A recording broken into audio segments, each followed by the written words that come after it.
نبی اکرم نور مجسم شفیع معظم صلی اللہ علیہ وسلم نے اسلحہ لے کر جو چلنا ہے، یعنی ضرورت کے پیش نظر، چونکہ شریعت میں اسلحہ کا استعمال سیکھنا، اس کے بھی فضائل بیان کیے گئے۔ وَأَعِدُّوا لَهُم مَّا اسْتَطَعْتُم مِّن قُوَّةٍ،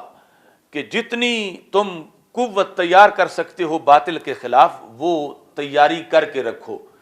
اور پھر جو تیر اندازی ہے اس کے خصوصی فضائل بیان کیے گئے، اور تیر اندازی سیکھنے کے بعد بلانے کو اتنا بڑا جرم قرار دیا گیا، جس طرح کے یعنی اسی لسٹ میں جہاں کوئی قرآن حفظ کر کے بلاتا ہے تو ساتھ جو ہے یہ بھی ذکر کیا گیا کہ اگر تیر اندازی سیکھتا ہے اور پھر بلا دیتا ہے، یا کوئی اسلحہ کی ٹریننگ لیتا ہے اور پھر بلا دیتا ہے، کیونکہ جہاد کا جو نقطہ نظر ہے اسلام کے سامنے، تو اب اسلحہ پاس رکھنے پر تو پابندی نہ لگائی، لیکن رکھنے کا طریقہ بھی بتایا۔ تو ہمارے آقا صلی اللہ علیہ وسلم ارشاد فرماتے ہیں، حضرت ابو موسیٰ اشعری رضی اللہ تعالی عنہ نے روایت کیا، اذا مر احدکم فی مسجدنا، تم میں سے جب کوئی ہماری مسجد میں سے گزرے، یعنی گزرنے کا یہ مطلب نہیں کہ رستہ بنایا ہوا اس نے، یعنی آ رہا ہے مسجد میں، اگلی صف میں پہنچا ہے، پھر اب نکلنا ہے، اور اس کے پاس تلوار ہے، اس کے پاس نیزہ ہے، اس کے پاس تیر ہیں کئی اکٹھے، یعنی وہ جو ایک دو تو جنگ میں یعنی تھوڑے ہوتے ہیں، وہ ترکش کے اندر کافی تیر اکٹھے باندھ کے رکھے ہوئے ہیں ایک طرف سے، اور پھالا ان کا اگر نیچے لٹکا کے چلتا ہے تو نیچے لوگ بیٹھے ہوئے ہیں صفوں میں۔ تو نبی اکرم صلی اللہ علیہ وسلم نے ارشاد فرمایا، اذا مر احدکم فی مسجدنا، تم میں سے جب کوئی ہماری مسجد سے گزرے، او فی سوقنا، یا ہمارے بازار سے گزرے، ہمارے سے مراد اب قیامت تک ہمارے بازار سے گزرے، یعنی مسلم آبادی کا جو بازار ہے، مسلم آبادی کی مسجد ہے، اس میں سے جو بندہ اسلحہ لے کے گزرے، وَمَعَهُ نَبْلٌ، اس کے پاس جو ہے تیر ہیں، فَلْيُمْسِكْ عَلَى نِسَالِهَا بِكَفِّهِ، فرمایا ان کے جو پھالے ہیں وہ اوپر رکھے ہتھیلی کی طرف،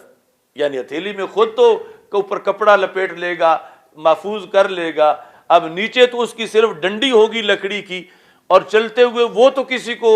نقصان وہ نہیں پہنچا سکتی جو پھالا پہنچا سکتا ہے۔ تو فرمایا کہ وہ روک کے رکھے اس کی تیز جانب کو۔ اور یہ حکم کیوں دیا؟ فرمایا ان یصیب احدا من المسلمین منها بشیء، تاکہ مسلمانوں میں سے کسی کو وہ چیز نہ لگے، وہ تلوار، نیزہ، بھالا جو کچھ بھی ہے، یعنی چلتے وقت اس کو یوں لے کے چلے کہ جو لوگ بیٹھے ہوئے ہیں یا چل رہے ہیں ان کی طرف اس کی نوک نہ ہو، تاکہ لوگ اس سے محفوظ رہیں۔ اور اس حفاظت کے ساتھ دوسری جگہ یہ ارشاد فرمایا کہ مسلم آبادی میں حرام ہے کہ اگر کوئی شخص لوگوں کو ڈرانے کی خاطر اسلحہ لے کے چلے، یعنی سیکورٹی کے لیے، اپنی حفاظت کے لیے وہ اور انداز ہے، اور لوگوں کو دہشت زدہ کرنا، جس طرح اب پیچھے کئی دہشت گرد تنظیمیں یا یہ معاملہ تھا کہ ان کا کام ہی صرف یہ کہ لوگوں کو دہشت زدہ کیا جائے، مثلا چوکوں میں لوگوں کو ذبح کر رہے ہیں یا اپنے اسلحے کی یوں نمائش کر رہے ہیں۔ تو رسول پاک صلی اللہ علیہ وسلم نے فرمایا کہ مسلمانوں کو دہشت زدہ کرنا، گھبراہٹ میں لانا، یہ بھی جرم ہے کہ مسلم آبادی کے اندر کوئی گھبرائے نہیں، کوئی دہشت زدہ نہ ہو،